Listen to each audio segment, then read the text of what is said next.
Legend Shane Warne की कप्तानी में 2008 में ही राजस्थान रॉयल्स ने अपना पहला टाइटल अपने नाम किया था।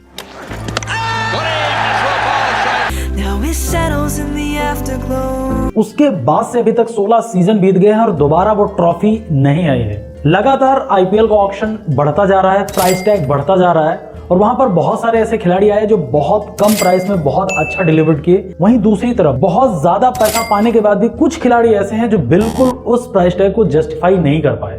तो बेसिकली आज की वीडियो में हम डिस्कस करने वाले हैं आईपीएल हिस्ट्री में राजस्थान की तरफ से पिछले 17 सीजनों में ऐसे कौन से टॉप 5 बेस्ट प्लेयर रहे जिनको राजस्थान ने अपनी टीम में शामिल किया या बाई किया, और ऐसे टॉप 5 कौन से वर्स्ट प्लेयर रहे जिनको अपनी टीम में बाई किया बहुत ज्यादा प्राइस टैग के साथ। तो सबसे पहले बढ़ते हैं हम बेस्ट बाई की तरफ। इस लिस्ट में नंबर 5 पर जिस कंटेंडर को हमने रखा वो इंडिया का टॉप ऑलराउंडर है। हम बात कर रहे हैं यूसुफ पठान की। पठान साहब 2008 से ही राजस्थान की टीम में हैं और जब वो चैंपियन बनी थी तब भी उनका परफॉर्मेंस बहुत कहते नहीं अप टू मार्क, बहुत अच्छा लाजवाब परफॉर्मेंस, और जब तक वो राजस्थान में रहे उनका परफॉर्मेंस बहुत अच्छा रहा। 2008 में राजस्थान ने उन्हें 1.9 करोड़ में टीम में लिया था। ऑलमोस्ट आप मोटा मोटा समझ लीजिए कि 2 करोड़ रुपए में वो राजस्थान को मिल गए थे। रीजन क्योंकि उस टाइम उनकी हाइप बहुत थी। 2007 का वर्ल्ड कप जीत कर आए थे T20 वाला। उस टाइम के यूसुफ पठान, भाई यार यूसुफ पठान थे, लंबे लंबे हिट मारते थे और बॉलिंग बहुत अच्छी करते थे। तो मेरे हिसाब से ये प्राइस टैग उस टाइम का बेस्ट प्राइस टैग था। अब उनकी परफॉर्मेंस की बात कर लेते हैं। उस सीजन पठान साहब ने 16 मुकाबले खेले, यानी 16 के 16 पूरे मुकाबले खेले, 435 रन बनाए, 68 हाईएस्ट स्कोर था, 3 हाफ सेंचुरी आई थी, 8 विकेट अपने नाम की थी। आप सोचो ना कि वो नंबर 4 नंबर 5 पर बल्लेबाजी करते थे, यार लाजवाब बल्लेबाजी। जहां पर टीम को जैसे जरूरत पड़ी कि नहीं आपको जो रन रेट है वो बूस्टअप करना है, पठान साहब उसके लिए जाने जाते थे। लंबे लंबे हिटें, और खासकर उनकी एक कैपेबिलिटी है, उनकी बैटिंग का एक अंदाज है, वो वी में खेलते हैं, यानी मिड ऑन मिड ऑफ, सामने स्ट्रेट रैप, यार लाजवाब बैटिंग। तो वो सीजन उनका बहुत अच्छा गया। प्राइस कितना, 1.9 करोड़। अगले सीजन 2009 में भी सेम प्राइस के साथ, यानी 1 करोड़ 90 लाख के साथ, वहां पर उन्होंने 14 मुकाबले खेले, 243 रन बनाए और 7 विकेट अपने नाम किए। अब बात कर लेते हैं अगले सीजन फिर की, क्योंकि वो लगातार टीम के साथ जुड़े रहे। तो 2008 हो गया, 2009 हो गया, 2010 में भी टीम ने सेम उनको प्राइस दिया, 1 करोड़ 90 लाख रुपए। 14 मुकाबले इस सीजन भी खेले, 333 रन बनाए। लेकिन ध्यान देने वाली बात यह है कि इस सीजन एक 100 आया जो पठान साहब की T20 में पहला 100 था। और यार वो 100 इतनी तेज आया था, मुझे याद है आई थिंक 40 से कम गेंदों पे आया था वो 100, लाजवाब 100, और एक अर्धशतक उसके अलावा लगा और 6-7 विकेटें अपने नाम की। तो आप मोटा मोटी ये समझ लीजिए कि पठान साहब 3 साल दिए, 1 करोड़ 90 लाख के हिसाब से 5 करोड़ 70 लाख टोटल रुपए उन पर इन्वेस्ट है, 1011 रन प्लस 20 विकेटें। तो आप देखो ना कितनी अच्छी डील है जब किसी आप बंदे पर या किसी आप खिलाड़ी पर सिर्फ 5 से 5.5 करोड़ रुपए इन्वेस्ट कर रहे हैं और रन के रूप में आपको 1000 से ज़्यादा के रन मिल जाएं और 20 विकेट, यानी ऑलराउंड परफॉर्मेंस है। इसीलिए पठान साहब को हमने नंबर 5 पर रखा है। बढ़ते हैं नंबर 4 की तरफ। वहां पर हमने जिस खिलाड़ी को रखा है वो बहुत बड़ा ऑलराउंडर है ऑस्ट्रेलिया का। हम बात कर रहे हैं शेन वॉटसन की। वॉटसन साहब 3-4 फ्रेंचाइजी से खेल चुके हैं। मुझे याद आता है कि वो राजस्थान से शुरुआत से जुड़े हुए थे, 13-14 तक आसपास गए, फिर आरसीबी में गए, आरसीबी से वापस आए तो उन्होंने सीधा चेन्नई ज्वाइन कर लिया। 3 फ्रेंचाइजी बहुत अच्छी तरीके से उन्होंने अपने करियर में परस्यू की है। सबसे पहली फ्रेंचाइजी की बात करेंगे राजस्थान रॉयल्स। 2008 में टीम के साथ जुड़े थे 50 लाख रुपए में, 14 मुकाबले उनको खिलाए गए और 472 रन बनाए उन्होंने।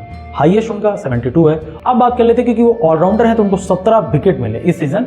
तो आप देखिए ना, 50 लाख में 472 रन, 4 हाफ सेंचुरी, 17 विकेट, बहुत बड़ी बात होती है। 2010 में वो टीम से खेले और वहां पर 6 मुकाबले खेलने को उनको मौका दिया गया, 185 रन बने, 60 हाईएस्ट था, 2 हाफ सेंचुरी आई और 6 विकेट अपने नाम के। 2 सीजनों में राजस्थान ने उनके ऊपर सिर्फ 1 करोड़ रुपए इन्वेस्ट किया, 657 रन के साथ साथ 23 विकेट।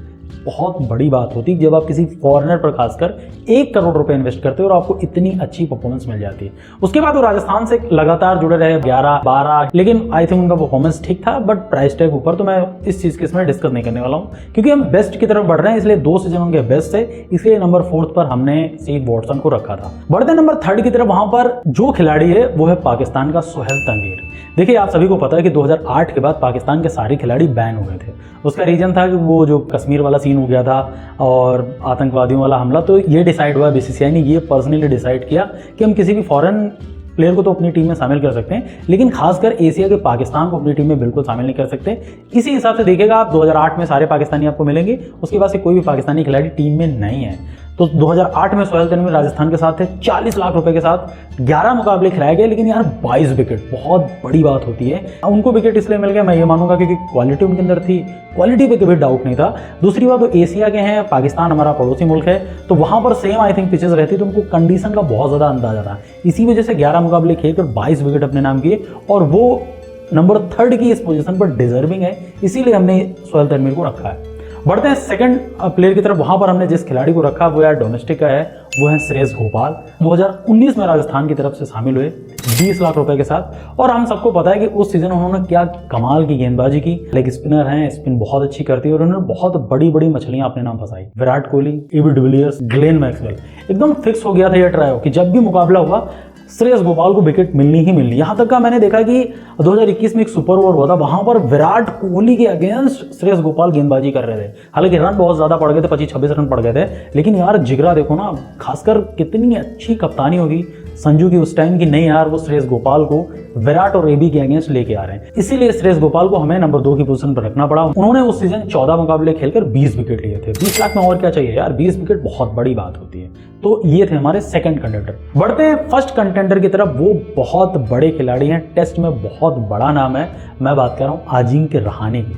रहाणे जब से राजस्थान में आए थे बहुत कम पैसों के साथ आए थे, 2012 में टीम के साथ जुड़े और 20 लाख रुपए के साथ। उसके बाद वो लगातार अच्छा परफॉर्मेंस देते रहे। वो 13 टीम के साथ रुके, 14 टीम के साथ रुके। इसके अलावा मतलब कहते नहीं कि उन्होंने परफॉर्मेंस बहुत अच्छी थी, लेकिन उसके बाद उनका प्राइस टैग बढ़ गया। बट हम बात करने वाले हैं सिर्फ 2 सीजनों की। 2012 में उनको 16 मुकाबले खिलाए गए, 560 रन बनाया, और जिसमें से 100 आया और 3 हाफ सेंचुरीज आई। ये 100 आई थिंक ओपन करते हुए आया था, बहुत लाजवाब 100 था। अगर उनको प्लेऑफ में क्वालिफाई करना था, देन वो मुकाबला जीतना बहुत इंपॉर्टेंट था, जहां उन्होंने 100 किया था। तो ये अजिंक्य रहाणे की क्वालिटी है यार। 20 लाख रुपए में 560 रन बहुत डिसेंट नंबर होता है। 2013 में भी टीम के साथ रहे, वहां पर उनको 18 मुकाबले खिलाए गए, 488 रन बनाए, जिसमें से 4 हाफ सेंचुरीज हैं। बहुत बड़ी चीज होती है कि इतना लेजेंड, खासकर उस टाइम यार इंडिया में उनका दबदबा चल रहा था। T20 में ओपन कर रहे थे, वनडे में आई थिंक नंबर 4 नंबर 5 पे खेल रहे थे, विराट के नीचे आ रहे थे, और टेस्ट में नंबर 5 खेल रहे थे। एकदम वाइस कप्तान थे टीम के, और आपके साथ वो यार सिर्फ 20 लाख रुपए में जुड़े, ये बहुत बड़ी बात होती है। 2 साल में 40 लाख रुपए आपने उन पर इन्वेस्ट किया, और वापसी में आपको 1048 रन मिले, जिसमें से 1 शतक, 7 अर्धशतक। बहुत बड़ा नंबर होता है, इसीलिए रहाणे को हमको नंबर 1 पर रखना पड़ा इस लिस्ट में। तो ये थे हमारे टॉप 5 बेस्ट कंटेंडर जो इस लिस्ट में डिजर्विंग है। अब बढ़ते हैं टॉप 5 वर्स्ट की तरफ, जिनको राजस्थान ने पैसे बहुत दिए, लेकिन परफॉर्मेंस बहुत खराब थी। बढ़ते हैं नंबर 5 की तरफ। वहां पर हमने जिस खिलाड़ी को रखा है वो है साउथ अफ्रीका का बेस्ट मिडिल ऑर्डर बैट्समैन। हम बात कर रहे हैं डेविड मिलर की। 7.5 करोड़ रुपए में 2021 में राजस्थान ने अपनी टीम में शामिल किया। 9 मुकाबले खेलने का मौका दिया गया, और वहां पर रन बनाए सिर्फ 124, जिसमें से हाईएस्ट स्कोर 62 रन। बिल्कुल जस्टिफाई नहीं बॉस। बढ़ते नंबर 4 की तरफ। वहां पर इंग्लैंड का बेस्ट ऑलराउंडर मैं मान सकता हूं, वो है लियम लिविंगस्टोन। 7.5 करोड़ रुपए 2021 में ही टीम के साथ आए थे, डेविड मिलर के साथ ही। 5 मुकाबले खिलाए गए और रन बनाए सिर्फ 42, जिसमें से एक हाईएस्ट 25 रन। यार आप सोचो, लियम लिविंगस्टन के कैलिबर का खिलाड़ी 5 मुकाबले खेलकर सिर्फ 42 रन। इसीलिए वर्स्ट की लिस्ट में नंबर 4 पर हमने इस खिलाड़ी को रखा है। बढ़ते हैं नंबर 3 की तरफ। वहां पर हमने जिस खिलाड़ी को रखा है वो है जयदेव उनादकट। जयदेव भाई साहब का मुझे कुछ समझ नहीं आता। हर सीजन किसी एक फ्रेंचाइजी में जाएंगे, परफॉर्मेंस तो बिल्कुल अच्छी नहीं होती, 10, 12, 13 विकेट लेंगे, प्राइस टैग बहुत अच्छा, 10 करोड़, 8 करोड़, 7.5 करोड़। और मुझे ये समझ नहीं आता कि जब उनको रिलीज कर दिया जाता है तो वो आई थिंक जो दूसरी फ्रेंचाइजी उनको नहीं बाई कर पाती इस ऑक्शन में, वो अगले ऑक्शन में उनके पीछे जरूर भागती। इसी चक्कर में उनका प्राइस हमेशा आगे बढ़ जाता है। 2018 में राजस्थान ने उनके पीछे भागा, 11.5 करोड़ रुपए दिए, मुकाबले खिलाए 15 और विकेट मिले 11। अब आप सोचो, मोटा माटी 1 करोड़ से ऊपर का 1 विकेट, 11.5 करोड़ रुपए में 11 विकेट। तो यार ये तो मुझे लगता है कि बिल्कुल जस्टिफाई ही नहीं है, क्योंकि इससे कम प्राइस में बहुत सारे खिलाड़ी बहुत अच्छा काम कर रहे हैं, बहुत अच्छा परफॉर्मेंस दे रहे हैं। इसी वजह से हमने जयदेव उनादकट को नंबर 3 पर रखा है। बढ़ते हैं नंबर 2 की तरफ। वहां पर इंग्लैंड का बेस्ट ऑलराउंडर, इनफैक्ट मैं बोलूँ दुनिया का बेस्ट ऑलराउंडर, मैं बात करूँ बेन स्टोक्स की। बेन स्टोक्स 2019 में टीम के साथ जुड़े 12.5 करोड़ रुपए के साथ, क्योंकि राजस्थान की एक फिलॉसफी है, क्योंकि इसके पहले फॉरेन उनके कोच रहते थे। मुझे बहुत अच्छे से याद है, जब से हम राजस्थान की टीम को एनालिसिस करते आ रहे हैं, इनके मोस्टली जितने प्लेयर होते हैं वो इंग्लिश प्लेयर होते हैं, इंग्लैंड की तरफ बहुत भागते हैं। आप देख लो Ben Stokes, Jos Buttler, Liam Livingstone, या मतलब मोटा माटी आप देख लो ना, इनके एक टाइम इनके पास क्रिस जॉर्डन भी थे, तो वो भी इंग्लिश प्लेयर हैं। तो ये फॉरेन में अगर भागेंगे तो ज़्यादा से ज़्यादा इंग्लिश प्लेयर की तरफ जाएंगे, बीच में जो रूट भी ले आए थे। तो ये उनकी फिलॉसफी रहती है। तो 2019 में बेन स्टोक्स पीछे भागे 12.5 करोड़ रुपए दिए, 9 मुकाबले खिलाए, 123 रन बेन स्टोक्स ने बनाया, जिसमें से 44 उनका हाईएस्ट था और 6 विकेट लिए। अब आप सोचो 12.5 करोड़ आप इन्वेस्ट कर रहे हो किसी खिलाड़ी पर, उसके बावजूद 9 मुकाबले दिए गए कि चलो ठीक है परफॉर्मेंस नहीं है, हालांकि इनसे ओपन भी करवाएगी, उसके बावजूद ये प्रदर्शन। इसीलिए नंबर 2 पोजीशन पर हमने बेन स्टोक्स को रखा है। बढ़ते हैं 1st पोजीशन की तरफ। वहां पर वो खिलाड़ी कहते नहीं ऑब्वियस से चॉइस है, हर फ्रेंचाइजी की तरफ गया है, एक बड़े प्राइस टैग के साथ गया है, परफॉर्मेंस उतनी अच्छी दी नहीं है। मैं बात कर रहा हूँ साउथ अफ्रीका के ऑलराउंडर क्रिस मॉरिस को। 2021 में टीम ने उनको मेगा ऑक्शन में बाई किया था 16 करोड़ 25 लाख रुपए के साथ। यार क्रिस मॉरिस 16 करोड़ 25 लाख, उसके पहले आरसीबी सेम यही गलती कर चुकी थी। आरसीबी आई थिंक 15.5 16.5 तक उनको अपनी टीम में लिया था, उनका परफॉर्मेंस बिल्कुल अच्छा नहीं था, और जब आरसीबी ने रिलीज किया देन राजस्थान ने अपनी टीम में ले लिया 16 करोड़ 25 लाख रुपए के साथ। परफॉर्मेंस के नाम पर 11 मुकाबले खिलाए गए, 67 रन है और 15 विकेटें हैं।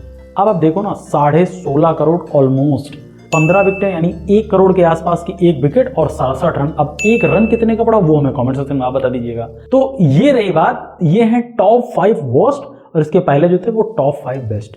तो बेसिकली हम लोगों ने आज के इस वीडियो में राजस्थान की तरफ से top 5 best and top 5 worst contender की डिस्कशन कर ली है। अगर आपके हिसाब से कोई ऐसा खिलाड़ी रह गया हो जिसको बहुत ज्यादा पैसे मिले हो या बहुत कम पैसे मिले हो और हमने इस लिस्ट में उसको शामिल नहीं किया है, तुरंत आप कमेंट सेक्शन में बता दीजिए। बाकी वीडियो कैसा लगा वो भी कमेंट सेक्शन में बताइए। चैनल पर नए हैं तुरंत सब्सक्राइब कीजिए। हम मिलते हैं आपको नए वीडियो के साथ, तब तक के लिए जय हिंद।